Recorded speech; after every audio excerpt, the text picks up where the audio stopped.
दिवसभर धावपळ, डोक्यात 100 विचार आणि मनात सतत कसली तरी काळजी. आजकाल आपल्या सर्वांचीच हीच कथा आहे ना. आपण सुख शोधायला बाहेर धावतोय, पण मन आतून अस्वस्थ आहे. 2500 वर्षापूर्वी भगवान बुद्धांनी या समस्येवर अवघ्या 4 ओळीत एक उपाय सांगितला होता, जो आजच्या 21व्या शतकातही तितकाच लागू पडतो. नमो बुद्धाय. जय भीम. धम्मसेवक चॅनलवर तुमचे स्वागत आहे.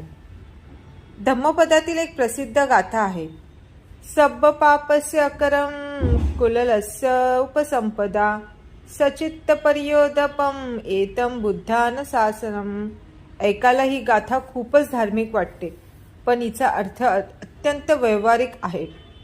या गाथेत बुद्धांनी 3 सोप्या पायऱ्या सांगितल्या आहेत, ज्या आपल्याला आजच्या ताणतणावातून बाहेर काढू शकतात. पहिली पायरी, नकारात्मकता थांबवणे. पाप म्हणजे केवळ मोठा गुन्हा नव्हे. दुसऱ्याबद्दल मनात द्वेष ठेवणे, सोशल मीडियावर कुणाला ट्रोल करणे किंवा विनाकारण चिडचिड करणे ही सुद्धा मानसिक पापच आहेत. आधी या नकारात्मक गोष्टी थांबवा. दुसरी पायरी, सकारात्मकतेची सवय. फक्त वाईट न करणे पुरेसे नाही, तर जाणीवपूर्वक चांगले काम करा. एखाद्याला मदत करा, गोड बोला किंवा कुणाच्या पाठीवर कौतुकाची थाप मारा.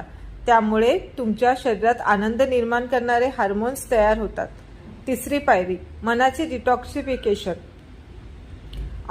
जसे आपण शरीरासाठी आंघोळ करतो, तसे मनाची साफसफाई आवश्यक आहे.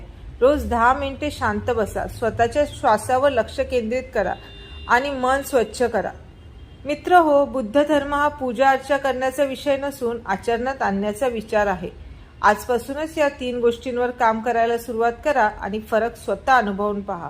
हा विचार तुम्हाला कसा वाटला? तुमच्या मित्रांना हा व्हिडिओ नक्की पाठवा, जे सध्या खूप मानसिक ताणात आहे. व्हिडिओला लाईक करा आणि आपल्या धम्मसेवक चॅनलला नक्की सबस्क्राईब करा.